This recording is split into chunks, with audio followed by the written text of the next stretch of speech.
ನಮಸ್ಕಾರ ಸ್ನೇಹಿತರೆ ಪ್ರಜ್ವಲ್ ರೇವಣ್ಣ ಅವರಿಗೆ ವಿಧಿಸಲಾಗಿರುವ ಜೀವಾವಧಿ ಶಿಕ್ಷೆ ರದ್ದುಪಡಿಸುವಂತೆ ಈಗ ಹೈಕೋರ್ಟ್ಗೆ ಮೇಲ್ಮನವಿ ಸಲ್ಲಿಸಲಾಗಿದೆ.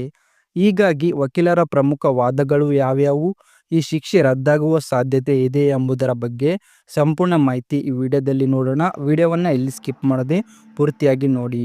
ಮಾಜಿ ಸಂಸದ ಪ್ರಜ್ವಲ್ ರೇವಣ್ಣ ವಿರುದ್ಧ ನೀಡಲಾಗಿದ್ದ ವಿಶೇಷ ನ್ಯಾಯಾಲಯದ ಜೀವಾವಧಿ ಶಿಕ್ಷೆಯ ಆದೇಶವನ್ನು ಪ್ರಶ್ನಿಸಿ ಅದನ್ನು ರದ್ದುಪಡಿಸುವಂತೆ ಕರ್ನಾಟಕ ಹೈಕೋರ್ಟ್ನಲ್ಲಿ ಮೇಲ್ಮನವಿ ದಾಖಲಾಗಿದೆ. ವಕೀಲರ ಪ್ರಕಾರ ದೂರುದಾರರ ಸಿಆರ್ಪಿಸಿ ಸೆಕ್ಷನ್ 164 ಹೇಳಿಕೆಯ ವಿಚಾರಣಾ ನ್ಯಾಯಾಲಯಕ್ಕೆ ಸಲ್ಲಿಸಲ್ಪಟ್ಟಿಲ್ಲ. ಇದು ಸಾಕ್ಷ್ಯ ಕಾನೂನಿನ ಪ್ರಕಾರ ಮಹತ್ವದ ದಾಖಲೆ. ಈ ಹೇಳಿಕೆಯ ಕೊರತೆ ಪ್ರಕರಣದ ಮೇಲೆ ನೇರ ಪರಿಣಾಮ ಬೀರಬಹುದು ಎಂದು ವಾದಿಸಿದ್ದಾರೆ. ಪ್ರಕರಣದಲ್ಲಿ ವಿಡಿಯೋ ಉಲ್ಲೇಖಿಸಲಾಗಿದ್ದರೂ ಆ ವಿಡಿಯೋ ದಾಖಲೆಗಳಿವೆ ಎಂಬುದು ಹೇಳಲಾಗುವ ಮೊಬೈಲ್ ಫೋನ್ ತನಿಖಾಧಿಕಾರಿಗಳಿಂದ ವಶಕ್ಕೆ ಪಡೆಯಲಾಗಿಲ್ಲ ಎಂದು ವಕೀಲರು ಹೇಳಿದ್ದಾರೆ.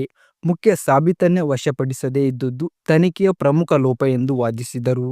ವಿಧಿ ವಿಜ್ಞಾನ ಪ್ರಯೋಗಾಲಯ FSL ವರದಿಯಲ್ಲಿ ವಿರೋಧಾತ್ಮಕ ಅಂಶಗಳು ಕಂಡುಬಂದಿದ್ದು ಪ್ರಕರಣದ ಸತ್ಯತೆಯನ್ನು ಅನುಮಾನಿಸುವಂತೆ ಮಾಡುತ್ತದೆ ಎಂದು ವಾದಿಸಿದರು.